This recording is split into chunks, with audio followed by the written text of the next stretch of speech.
Pandian store சீரியலில் 4 எபிசோடில் பாண்டியன் கடையெல்லாம் முடிச்சுட்டு வந்தோடனே அரசிட்ட கொடுத்து கணக்கெல்லாம் பார்க்குறாரு. கணக்கெல்லாம் பார்க்கும்போது அரசி சொல்கிறாங்க, அப்பா கணக்கெல்லாம் ஓகே, ஆனால் உங்கள் அக்கௌண்ட்லேருந்தாப்பா பணம் கொஞ்சம் குறைஞ்ச மாதிரி இருக்குது அப்படின்னு அரசி சொல்ல, பாண்டியன் ஒன்று அந்த இடத்துல சரவண்கிட்ட கேட்குறாரு, ஏன்ப்பா சரவணா இது மாதிரி அக்கௌண்ட்லேருந்து அரசி சொல்கிறா ஒரு 10,000 ரூபா குறையுதுன்னு சொல்கிறாப்பா, என்னவா இருக்கும்? இதை போய் எங்கே பண்ணுறது? பேங்க்லாம் போய் கேட்கணுமா? ஏன்னா நான் லாஸ்ட்டாக யூஸ் பண்ணதுப்பா, நீ கூட சென்னைக்கு போயிருந்தாலப்பா ஹனிமூனுக்கு, அப்போது ஹோட்டலுக்கு புக் பண்ணணும்னு சொல்லி ஒரு 5,000 ரூபா அனுப்பிச்சுவிட்டேன். அது மட்டும்தான்ப்பா எனக்கு ஞாபகத்தில் இருக்குது. மற்றபடி நான் வேறு எதுவும் பணம் தரல. ஆனால் எப்படி 10,000 ரூபா குறைஞ்சிருக்கும் அப்படின்றப்ப எனக்கு புரியல அக்கௌண்ட்டில் அப்படின்னு சொல்கிறேன். சரவணனே பார்க்கலாம்ப்பா என்னான்ட்டு அப்படின்னு சொல்கிறாரு. சரவணனுக்கு ஒரே சிந்தனையாக இருக்குது. ஏன்னா நாம் ஹனிமூனுக்கு அங்கே போயிட்டப்போ நமக்கு 20,000 ரூபாய்கிட்ட பணம் குறைச்சிது. அப்போது நம்ம தம்பிக்கு தான் ரெடி பண்ணி கொடுத்தாங்க. ஒருவேளை அப்பாவோட கேஷ் எடுத்து கொடுத்துருப்பானுங்களோ அப்படிங்கிற மாதிரி சரவணன் கொஞ்சம் பயத்தோடு நின்றுட்டுருக்காரு. பாண்டியன் ஒன்று சரிப்பா நாளைக்கு நான் பேங்க்கில் போய் நேராக கேட்டு வரேன் என்ன பிரச்சனைன்னு சொல்லிட்டு அப்படின்னு சொல்லிட்டு பாண்டியன் எழுந்துச்சி போகிறாரு. சரவணனுக்கு அதே சிந்தனையாக இருக்குது. ஒருவேளை அப்பா போய் பேங்க்கில் கேட்டு அவங்க எதுவும் கரெக்டான டீட்டெயில்ஸை கொடுத்துட்டாங்க அப்படின்னா நாம் மாட்டிப்போமே, என்ன பண்ணலாம் ஏது பண்ணலாம் அப்படின்னு சொல்லி இங்கே ஒரு பக்கம் சரவணன் யோசிச்சுருக்காரு. அதே மாதிரி காலைல விழிஞ்சனுமே பாண்டியன் எழுந்துச்சி கடைக்கு போயிட்டு வேலையெல்லாம் முடிச்சுட்டு பேங்க்குக்கும் போகிறாரு. பேங்க்கில் போய் செக் பண்ணி பார்த்தா பணம் வந்து இவருடைய ஜிபே அக்கௌண்ட்லேருந்து தான் எடுக்கப்பட்டிருக்கு அப்படிங்கிற விஷயத்த பேங்க்காரங்க சொல்கிறாங்க. அதை கேட்ட உடனே பாண்டியன் நேராக வீட்டுக்கு வராரு. வந்த உடனே கோமதி கூப்பிட்டு சொல்கிறாரு. அதே மாதிரி கொஞ்ச நேரத்தில் எல்லோரும் கிளம்பி வராங்க. அந்த நேரத்தில் பாண்டியன் சொல்கிறாரு, இது மாதிரி என்னுடைய ஜிபே அக்கௌண்ட்லேருந்து தான் பணம் எடுக்கப்பட்டிருக்குன்னு சொல்லி பேங்க்கில் சொல்கிறாங்கப்பா.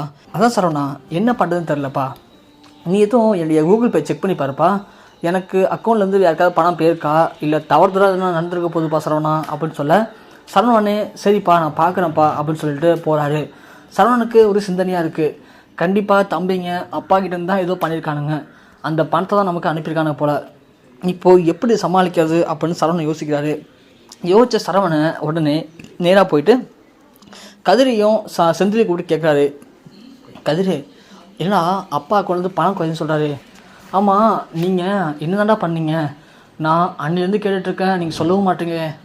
அன்றைக்கி பணத்தை எப்படி தாண்டா ரெடி பண்ணி அமிச்சிங்க அப்படின்னு கேட்க, கதிர் ஒன்று அண்ணன் அதான் முடிஞ்சு போனது தானே அண்ணன், அதை பற்றி ஏன்னா நீ இன்னும் பரவாயில்ல யோசிச்சுக்கிட்டே இருக்கா அப்படின்னு சொல்ல, கதிர் உண்மையை சொல்லு கதிர், பணத்தை நீங்கள் தான் எடுத்தீங்களா அப்பா பணத்தை அப்படின்னு கேட்கவும், கதிர் ஒன்றே சொல்கிறாரு, ஆமாண்ணே நீ பாட்டுக்கு அன்றைக்கி அங்கே போய் உட்காந்துட்டு பணம் வேணும்னு சொல்லிட்ட, பணம் இல்லைன்னா உனக்கு அங்கே அசிங்கமாக போயிடும் அண்ணி முன்னாடி, அதான் என்ன பண்ணுன்னு தெரில. செந்திலான்ட்டி உனக்கு காசு இல்லை, நான் என் ஃப்ரெண்ட்ஸுக்கு கால் பண்ணி கேட்டேன், அவங்க கையில் ஒரு 5,000 வச்சுருக்கேன்னு சொன்னானுங்க. பார்த்தேன் கல்லாவிலேயே அன்றைக்கின்னு பார்த்து காசு இல்லைண்ணே, கல்லால் ஒரு 5,000 இருந்துச்சு, அதையும் எடுத்துட்டேன். அப்புறம் யோசித்தேன் அப்பா ஃபோன் இருந்துச்சு, சரி நான் அக்கௌண்ட் ஓப்பன் பண்ணி அப்பாவோட ஜிபே தானே உனக்கு ஒரு 10,000 அனுப்பிச்சுட்டேன், அப்படி தானே அன்றைக்கி உன் ஹோட்டலுக்கு பணத்தை கட்டணும் நம்ம அப்படின்னு சொல்ல, சரவணனே ஒரு பக்கம் பெருமையாக இருந்தாலும் தம்பிங்க தான் சொன்ன ஒரே வார்த்தைக்காக இவ்வளோ கஷ்டப்பட்டுருக்காங்கன்னு நினைக்கிறாரு.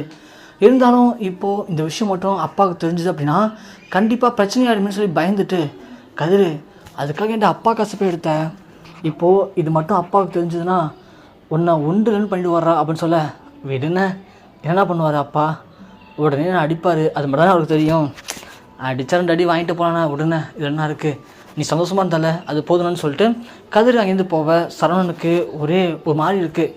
சே தம்பி நம்ம மேலே இவ்வளோ பாசம் வச்சுருக்கான், அப்பா அடித்தாலும் அடிக்கட்டும் பரவாயில்ல, அண்ணன் கஷ்டப்படக்கூடாதுன்னு சொல்லி பணம் ரெடி பண்ணியிருக்கான், இந்த பணத்தை எப்படியாவது கொடுத்து இந்த பிரச்சனை மட்டும் சரி பண்ணணுமே அப்படின்னு சரவணன் யோசிக்கிறாரு. யோசிச்ச சரவணன் பணத்துக்காக அவருக்கு தெரிஞ்ச 2 பேர்கிட்ட கால் பண்ணி பேசுகிறாரு. ஆனால் எங்கேயுமே அவருக்கு பணம் கிடைக்கல. ஸோ இந்த பிரச்சனையோட விடக்கூடாதுன்னு சொல்லி யோசிக்கிற சரவணனுக்கு அப்போ தான் ஞாபகத்து வருது, தங்கமயில் லாக்கர் இருந்த நகையத்தையும் எடுத்து வந்து ரூமில் வச்சுருக்கிறத பார்க்குறாரு. ஸோ பீரை திறந்த உடனே அந்த நகை இருக்கிறத பார்த்ததும் அவருக்கு மனசு ஒன்று தோணுது, நாம் ஏன் இப்போது மயிலுக்கிட்ட 80 பவுன் நகை இருக்குது, அதில் ஏதாவது ஒரு பவுன் நகையோ 6 பவுன் நகையோ எடுத்துகிட்டு போயிட்டு அடகு வச்சுட்டு அந்த பணத்தை கொண்டு வந்து இந்த கடனை அடைச்சிட்டோம் அப்படின்னா அதுக்கப்புறமா நம்ம பொறுமையாக கூட நகையை மூட்டு கொடுத்துக்கலாம், தங்கமயில்கிட்ட இவ்வளோ நகை இருக்கும்போது இந்த நகையவா பார்க்க போகிறா அப்படின்னு சொல்லி யோசிக்கிறார் சரவணன்.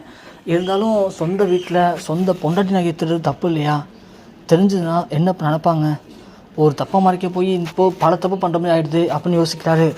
இருந்தாலும் இப்போ இருக்கிற சுச்சுவேஷனுக்கு அதுதான் கரெக்டாக இருக்கும் அப்படின்னு அவரே ஃபிக்ஸ் பண்ணிக்கிறாரு சரவணன்.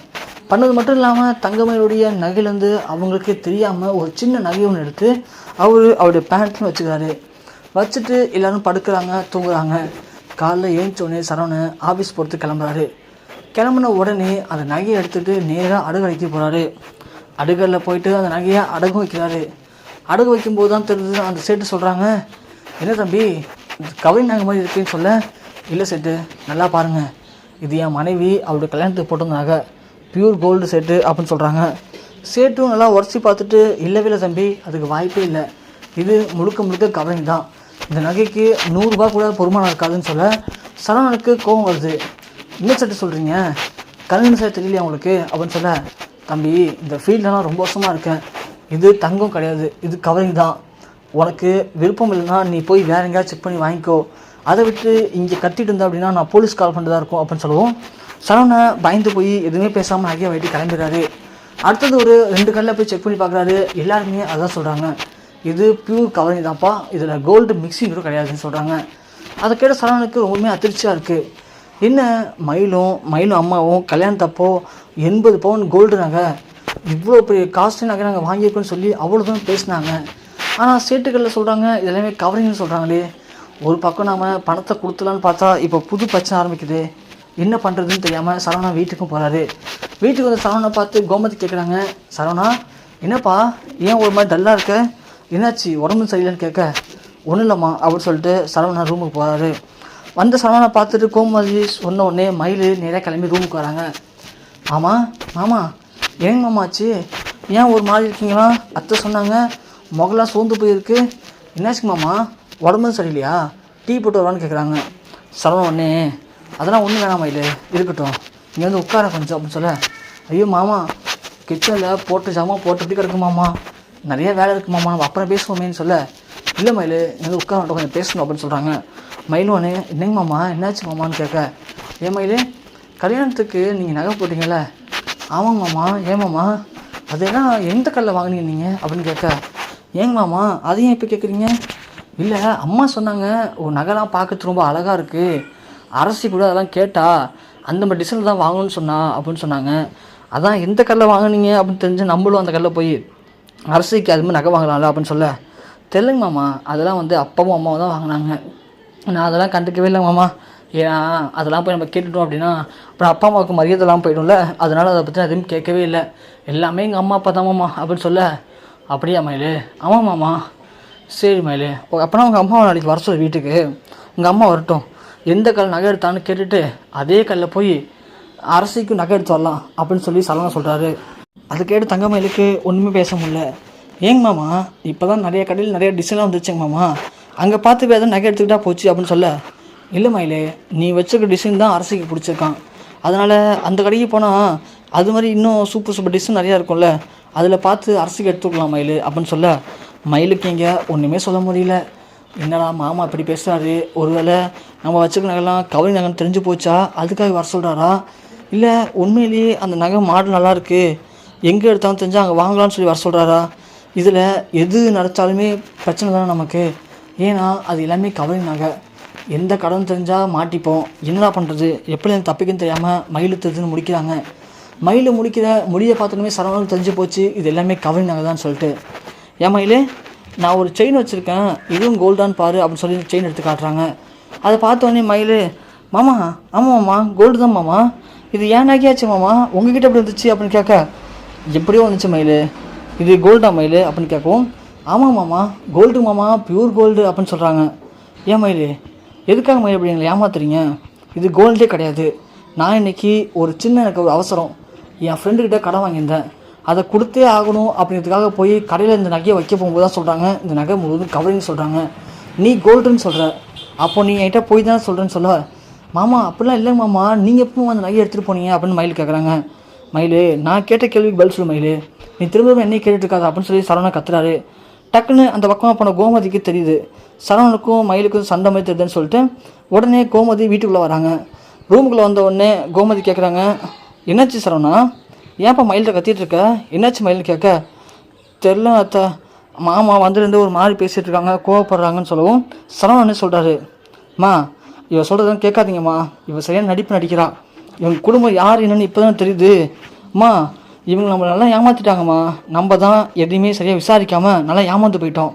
என்னடா சொல்கிற, என்னடா ஆச்சு? அம்மா இவ போட்டு வந்தான்னு சொன்னாலே 80 பவுன் நகை, அந்த 80 பவுனுமே தங்கம் கிடையாதுமா, அது முழுக்க முழுக்க கவரிங்கம்மா. என்னடா சரணா சொல்கிற, யாரா சொன்ன உனக்கு இதெல்லாம்? அம்மா எனக்கு ஒரு அர்ஜென்ட்டுமா, அதுக்காக இன்னைக்கு காலைல நான் பண்ண தப்பு தான்.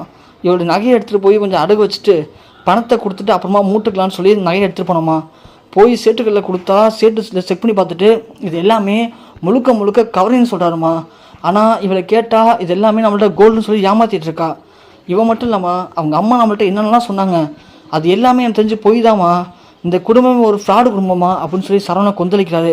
அதை பார்த்த மயிலால் எதுவுமே பேச முடியல. என்ன மயில், சரவணை ஏதோ சொல்லிட்டு இருக்கா, நீ அமைதியாக இருக்க, உங்கள் அம்மா ஃபோன் சொல்லி வர சொல்லு அப்படின்னு சொல்ல மயில் ஒன்று, இல்லை அத்தை, அம்மா எப்போதும் கோல்டு தான் எடுப்பாங்க, ஒருவேளை கடையில் ஏமாற்றிட்டாங்களா இல்லை நம்ம லாக்கரில் வச்சோமே அங்கே ஏமாற்றிட்டாங்கன்னு தெரிலத்த அப்படின்னு சொல்லி மயில் சமாளிக்க ட்ரை பண்ணுறாங்க. சரவண ஒன்று, மயில் நீ பேசும்போது தெரியுது மயில் ஏதோ சமாளிக்கிற அப்படின்னு சொல்லிட்டு, இனிமேலும் நீ சொல்கிற கதையெல்லாம் நம்புறது நான் ரெடியாக இல்லை, உங்கள் அம்மா உடனே வர சொல்லு, இல்லை அப்படின்னா அந்த நகைக்கு என்ன ஒரு முடிவுன்னு தெரிஞ்சாகணும்.